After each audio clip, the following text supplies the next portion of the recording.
একুশের মঞ্চ থেকে আজ জনপ্রতিনিধিদের কড়া বার্তার হুঁশিয়ারি দিয়েছেন মমতা বন্দ্যোপাধ্যায়। যত জিতবেন তত নমনীয় হতে হবে মন্তব্য মমতার। দলে বিত্তবান নয় বিবেকবান কর্মী চান মন্তব্য মমতা বন্দ্যোপাধ্যায়ের। দলের কোন্দল ঠেকাতে অভিষেকের সুরেই বার্তা দিয়েছেন আজ তৃণমূল সুপ্রিমো। অন্যায় করলে তৃণমূলকেও ছাড়েন না মন্তব্য মমতার। তৃণমূলের কেউ অন্যায় করলে তাদেরও গ্রেপ্তার করি। মা বোনেদের আরও বেশি সম্মান করতে হবে, এখন থেকে যাতে কোনো অভিযোগ না আসে সেদিকে নজর রাখতে হবে কর্মীদের উদ্দেশ্যে কড়া বার্তা তৃণমূল সুপ্রিমো মমতা বন্দ্যোপাধ্যায়ের। তৃণমূল কংগ্রেস আমরা মানুষের সামাজিক বন্ধু হব। তৃণমূল কংগ্রেস মানুষের সামাজিক বন্ধু হবে।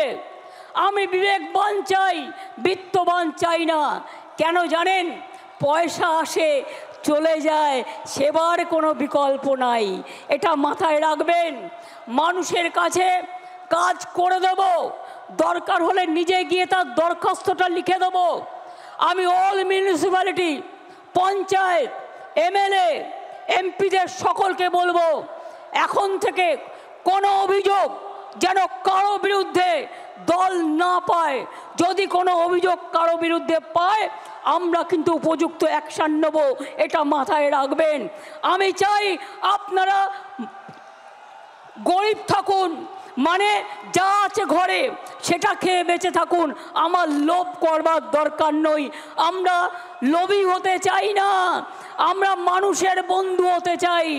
যতদিন আপনারা এই কাজটা করে যেতে পারবেন ততদিন মনে রাখবেন আপনাদের কেউ সরাতে পারবে না, আপনাদের কেউ হাঁটাতে পারবে না। অন্যায় করলে আপনারা দেখেছেন আমি তৃণমূল কংগ্রেসকেও ছাড়ি না, তৃণমূল কংগ্রেসকেও গ্রেপ্তার করি। অন্যায় করবেন না, অন্যায় সহ্যও করবেন না। এবং পরিষ্কার বলছি, মা বোনেদের সম্মান দেবেন আরও বেশি করে। সংখ্যালঘু, schedule caste, schedule tribe, OBC এবং আমাদের হিন্দু, মুসলিম, শিখ, ইসাই সবাইকে সাথে নিয়ে একসাথে বাঁচতে হবে।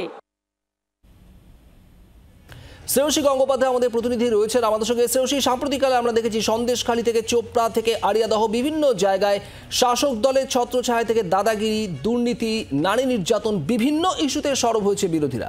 সেই জায়গা থেকে আজ ধর্মতলার সভামঞ্চ থেকে মমতা বন্দ্যোপাধ্যায়ের এই বক্তব্য, যেখানে তিনি বলছেন অন্যায় করলে তাদেরও গ্রেপ্তার করতে হয়, মা বোনেদের আরও বেশি সম্মান করতে হবে, কতটা তাৎপর্যপূর্ণ?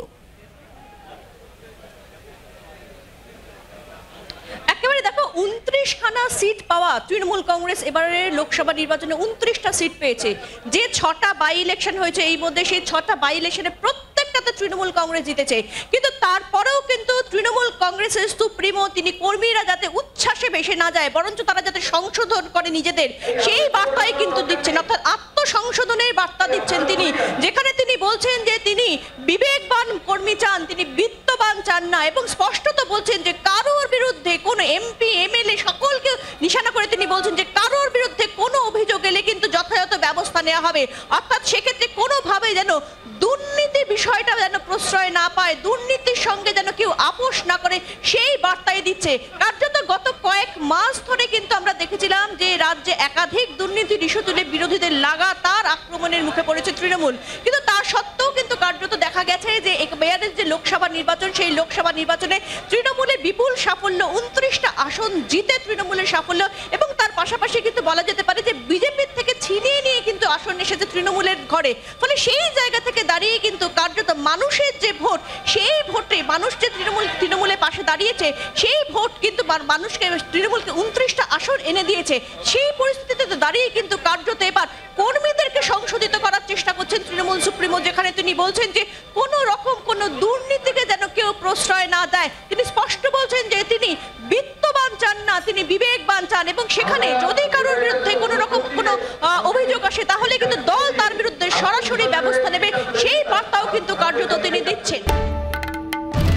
বাংলার আওয়াজ, বাঙালির আবেগ, জি 24 ঘন্টা।